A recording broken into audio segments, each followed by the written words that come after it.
Steadfast and unwavering in what, Stuart? And what the beliefs he knew was right. Okay, you know, I think that's exactly right, Stuart. You see, he wanted Solomon to stand up for God, those things that are right, and to follow after the Lord with all of his heart. Verse 3 tells us that. That's what it's. Verse 3. That's exactly what it does. Yeah. I mean, it tells it's a spiritual standing up, isn't it? It wasn't be physically strong or just being a man. I want you to be a man in spiritual things. Stand up for things that are right. Do what the Lord wants for you to do. That's not always easy, as we're going to find out a little bit later. It wasn't easy for Solomon. And brethren, that's not easy for us. Well, we think that Solomon wrote Ecclesiastes, and his charge in chapter 12, verse 13 says, the conclusion, when all has been heard, is fear God and keep his commandments, because this applies to every person. Okay. I think somebody else that says, for this is the duty of man. Yeah, this is the duty of man, the whole duty of man. Isn't it, thanks a lot for that. You see, that's exactly right. And that's what he wanted Solomon to really stand up for. David was concerned and wanted to charge his son. I've been told, argue that term, this is the whole duty of man, that Greek word actually means this is the whole of man. So that makes it a little different, more encompassing. Yeah, but that's kind of what this verse 3, I think it really encompasses all the spiritual things. The commands, his laws. It covers everything that God has written. Now, and especially, what were they looking at this particular time? Probably Genesis, Exodus, Leviticus, Numbers, Deuteronomy, the books of the law. It says Moses' law in verse 3. Yeah, Moses' law. Yeah, that's what it is. So, anyhow, I think that those are really some good things that we need to remember. And also wanted us to be aware, it says in verse 10, it says, then David rested with his fathers and was buried in the city of David.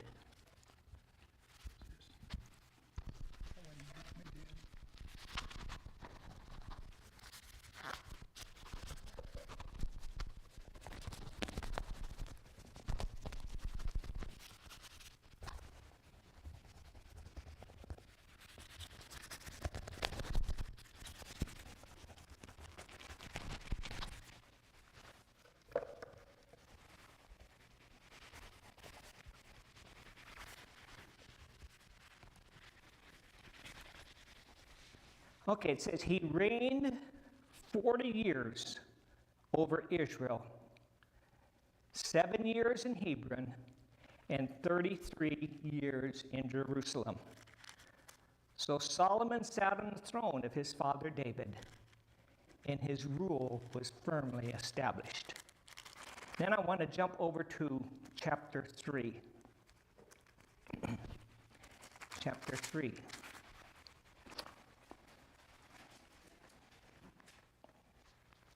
So Solomon is now king, and it tells us that Solomon made an alliance with Egypt and married his daughter. He brought her to the city of David. What was the city of David? Jerusalem. Until he finished building his palace and the temple of the Lord, and the walls around Jerusalem. The people, however, were still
necessarily come right out and say it, but it does. He posed for security Okay? when actually he should have been depending on the Lord. Okay, he certainly, was concerned. He wanted to make sure that he was going to get along, with these different kings. So what does he do? He marries one of his daughters. Somebody look up Deuteronomy 7, verses 3 and 4.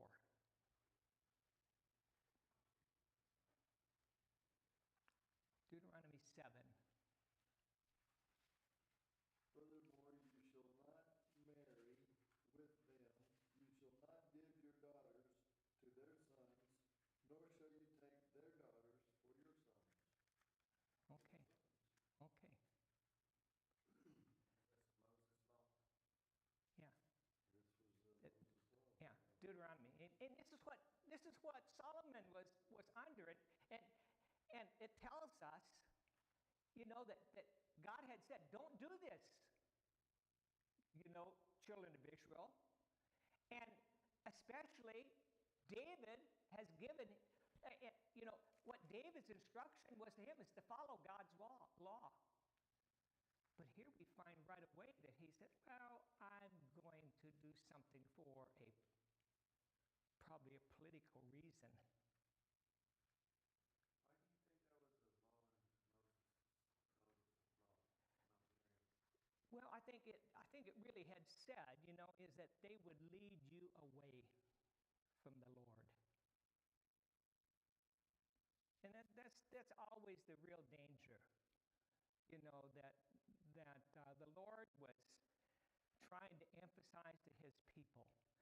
Even in our time today, we need to be real careful who we marry, because you probably have known somebody that was pretty faithful to the church, married somebody that wasn't a member of the church, never obeyed the gospel, and due process of time. But we've seen the opposite too. We have. But you see, we have to look at the casualties, because you see, the positive thing is marry somebody who agrees with what you agree with spiritually, because that's really important. We don't need to have those things that's going to hinder that growth. And I think that's why he was really saying, all the way back here, don't do that, because it will. In fact, when we get to chapter 11, and I don't want to jump all the way over to chapter 11, but in Solomon's case, that's the thing that led Solomon away from God.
More contacts. So, we all have to deal with this in some way, that we need to be careful that we don't do things that are against God just for it will help us in some way.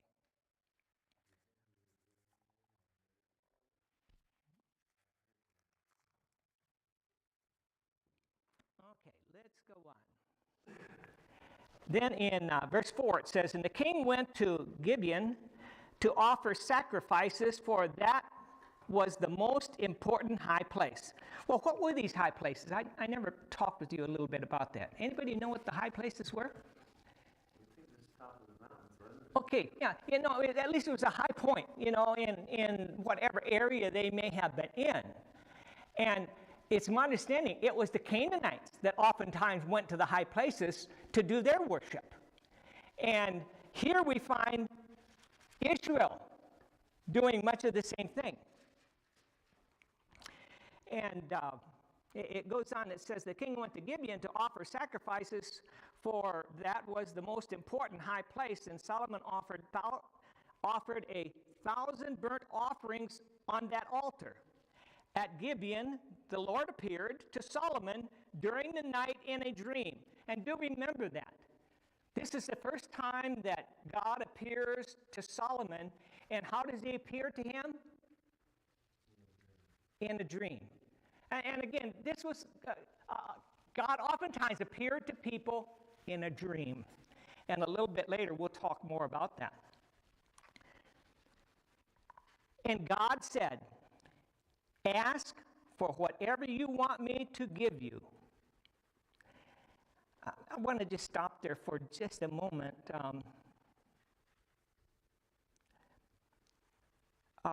Did God want them to offer sacrifices in the high places? No. Where were they supposed to worship at? In Jerusalem, right? They were supposed to worship in Jerusalem together. That's how it always started. And they didn't do that. They went to a high place in all different places. And of course, there's a number of reasons you probably could give for that. But the thing that I want us to see is,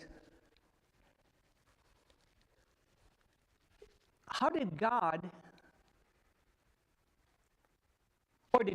overlook Solomon worshiping in high places?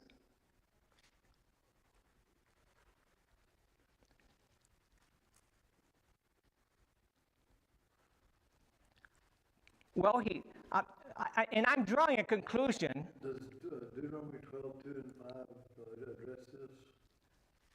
I don't know, what does that say? Is that where you got No.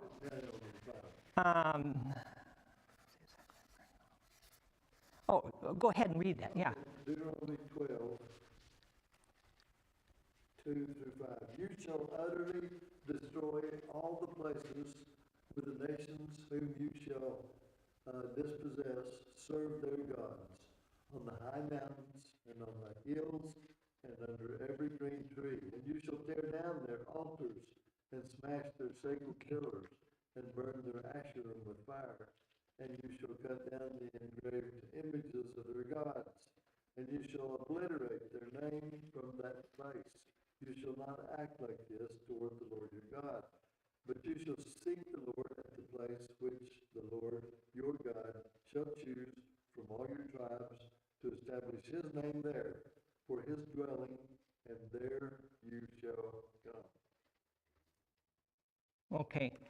So they weren't supposed to worship in these high places. But the question that I had, how did God feel? Was God, how do I want to say that? Was God forgiving to Solomon for worshiping in the high places? I'm going to guess yes. Why would you say that? Because it might have been out of ignorance, but yet he knew he should worship. Okay, now, and I think you're probably right. I don't know the reason that he forgave him, other than I guess I kind of look at it as God gave him grace. And it's kind of nice to be able to see grace being kind of talked about or felt even back in the Old Testament, because just look at it tells us in verse 3, and that's how come I really emphasized except. He said he followed his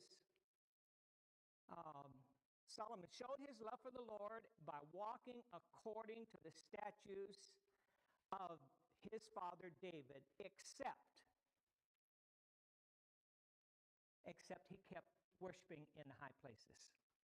Now, what's the next thing that we see God doing? Look at verse 5. Ask for whatever you want me to give you. So evidently God, yes, he wasn't pleased with Solomon for worshiping, and wanted Solomon to know that I can forgive, or I have grace toward you, because you're not going to live a perfect life. And was Solomon still walking? And, we get back to this word walking. Walking in accordance with the statutes of our father David. What does that mean? I think I had some verses, didn't I, in walking, yeah.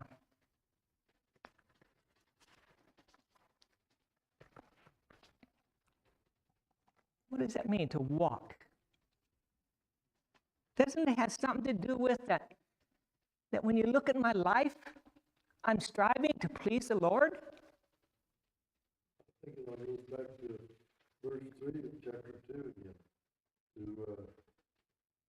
To keep his statutes and his commandments, his ordinances and his testimonies. Okay, so what does that say? That's what he was trying to do, wasn't it? Yeah. And yet he still failed, but God still said, I want to bless you. I want to help you, didn't he? And I guess the reason I want us to see that is that we don't live perfect lives. 1 John verse 1, says, if we walk in the light as God is in the light, we have fellowship one with another, and the blood of his Son cleanses us from all sin. You see, I can come to the conclusion that if I sin, then I must not be walking in the light. And that's not right at all. You see, walking in the light is, my life is to please God. When you see Harvey walking, what do you see? When you see Don walking, what do you see? Yeah. You see? And that's the same way here with Solomon. When you see Solomon, yes, he did what was wrong by still making offerings in high places when God really wanted them to be done in Jerusalem. But God's grace would cover that type of thing, just like God's grace covers us. It reminds me of Romans 8:1. There is no condemnation for those who are in Christ. I mean, that's it. How come? How does that mean you're sinless then? No. No, it means God's grace is there for you. God's grace is there. And always kind of remember that. Okay, let's, Harvey? Huh? Now this is a can of worms. I'm thinking about, as it applies to us today, worship. How far does God's grace reach? Like if we think we're worshiping right when we worship. I'm confident that I am when I do. Yes. What if I'm not, though? Okay, I think it's what It's so much about your heart now. Yeah, If that's you're right. constantly trying to do it to the best that you know, and then trying to study more and know more and more. And even then, it's still possible to make mistakes. Sure. And what happens to those mistakes? The grace of God covers them, but does that mean that if I learn something that I need to be doing and I haven't been doing, what do? I repent of that, don't I? I'll make a change. May not be instant, because some of those things may not be so instant. But I need to really work on living my life. But I think you rightfully said, I'm trying to do right. Isn't that what God really wants for us to do?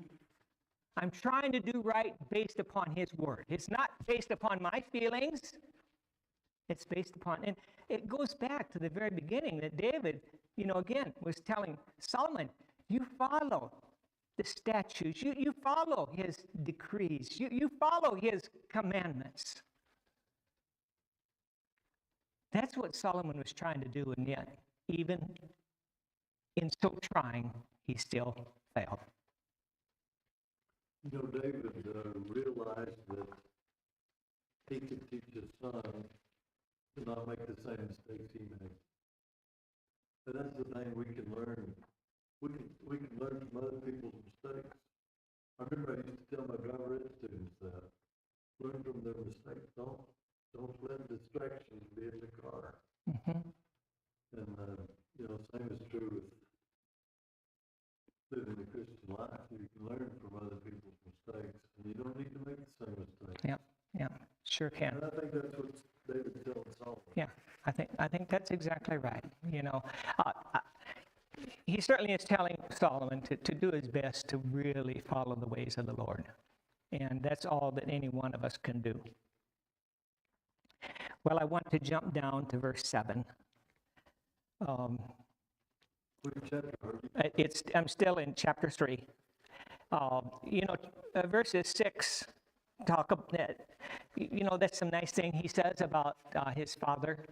And but I want to try to cover as much of this as I can. Verse 7, it says, "O Lord my God,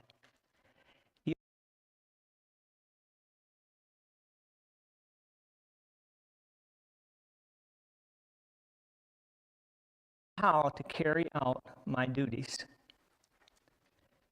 Your servant is here among the people you have chosen, a great people, too numerous to count or number. So give your servant a discerning heart to govern your people and to distinguish between right and wrong. For who is able to govern this great people of yours?" Is this the point at which the Lord gives him wisdom? That's where it is. That's where we're going. But you see, but the Lord, see back here in verse 5, he said, "Solomon, you ask for whatever you want me to give you." And Solomon said, "Man, I'm just a young boy." How old was he? Anybody know? At least commentators think he was probably about 20.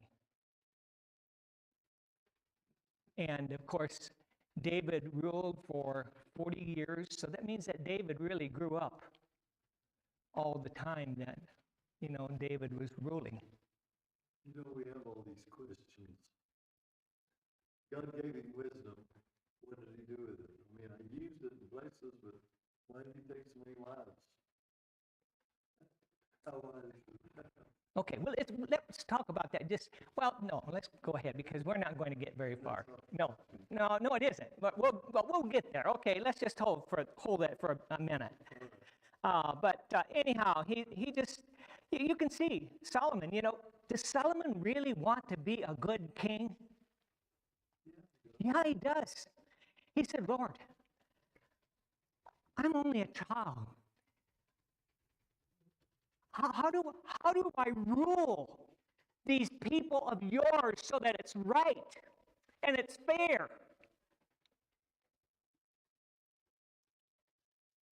So, Lord, it's what I want.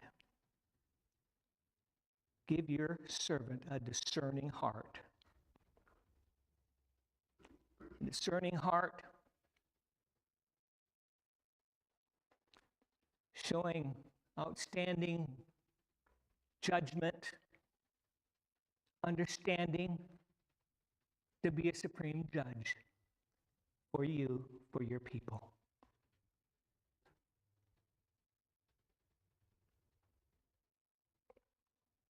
And I don't know, as I was looking at this,